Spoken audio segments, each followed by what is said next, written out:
നമസ്കാരം. നമ്മൾ ഇന്നൊരു നല്ല അടിപൊളി പ്രോബയോട്ടിക് ഡ്രിങ്ക് ആണ് ഉണ്ടാക്കാൻ പോകുന്നത്. നമ്മുടെ കൈതച്ചക്ക കൊണ്ട്, അതിന്റെ സ്കിന്ന് കൊണ്ട്. അപ്പം വേസ്റ്റ് ആയിട്ട് കളയുന്ന സാധനം കൊണ്ട് നമ്മളൊരു സൂപ്പർ ഡ്രിങ്ക് ആക്കാൻ പോവാണ്. വീഡിയോയിലേക്ക് പോവാം. ഇത് ഒരു കൈതച്ചക്ക ഇങ്ങനെ എടുത്ത് ഇച്ചിരി കനത്തിൽ അതിന്റെ തൊലി അരിഞ്ഞെടുക്കുക കേട്ടോ. അതിനുശേഷം ഇത് ചെറിയ കഷ്ണങ്ങളായിട്ട് മുറിച്ച് ഒരു ക്ലീൻ ജാറിലേക്ക് ഇടുക. ശേഷം ഒരു കപ്പ് പഞ്ചസാര, പിന്നെ അല്പം കറുവാപ്പട്ട ഒരു ഫ്ലേവറിന് വേണ്ടിയിട്ട്, പിന്നെ 1 ലിറ്റർ പച്ചവെള്ളം. ഇത്രയും ഒഴിച്ചതിന് ശേഷം ഒരു തുണി കൊണ്ട് അതിൻ്റെ വാ ഒന്ന് മൂടിക്കെട്ടി നമുക്ക് 3 ദിവസം വെയിറ്റ് ചെയ്യാൻ വെക്കാം. 3 ദിവസത്തിന് ശേഷം ഇത് ഒരു സ്ട്രെയിനർ കൂടെ നന്നായിട്ട് അരിച്ചെടുത്തതിന് ശേഷം നല്ല ടൈറ്റ് ആയിട്ട് അടച്ചു വെക്കാൻ പറ്റുന്ന ഒരു കുപ്പിയിലേക്ക് മാറ്റുക. എന്നിട്ട് ഒരു 24 hours ഫ്രിഡ്ജിലും കൂടെ വെക്കുക. സംഭവം റെഡിയാവും. അപ്പോൾ നമ്മുടെ ഇത് സംഭവം റെഡിയായി. 24 hours ആയി. ഇതുകൊണ്ടോ ഫെർമെന്റഡ് ആയിട്ട് എൻ്റെ സൈനൊക്കെ ഉണ്ട്. നമുക്കിതൊന്ന് പൊട്ടിച്ച് നോക്കാം.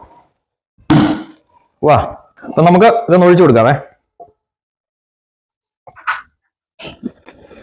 നാച്ചുറലി ഫെർമെന്റഡ് ഫിസി പൈനാപ്പിളിന്റെ സ്കിൻ കൊണ്ട് സിമ്പിൾ ആയിട്ട് വീട്ടിലുണ്ടാക്കാം. കുറച്ച് വെയിറ്റ് ചെയ്യണമെന്നേ ഉള്ളൂ. ഇനി ഇതിപ്പോൾ ഫ്രിഡ്ജ് വെച്ചിട്ട് ചെറുതായിട്ടൊക്കെ കഴിയും. അത് നല്ലതാണ്.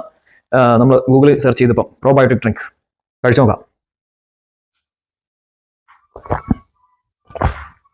യാ, നല്ല ഫിസി. പിന്നെ ആ പൈനാപ്പിളിന്റെ സ്കിന്ന് ഫെർമെന്റ് ആയിട്ട് ഒരു ഫ്ലേവർ, നല്ല മധുരമുണ്ട്. കഴിക്കാൻ കേട്ടോ, നന്നായിട്ട് വന്നിട്ടുണ്ട്. എല്ലാവർക്കും ഇഷ്ടപ്പെടും. അപ്പോൾ ഇത് കഴിച്ചിട്ടുള്ള ഒരു അഭിപ്രായം പറയുക. മറ്റൊരു നല്ല വീഡിയോ ആയിട്ട് കാണാം. ബൈ.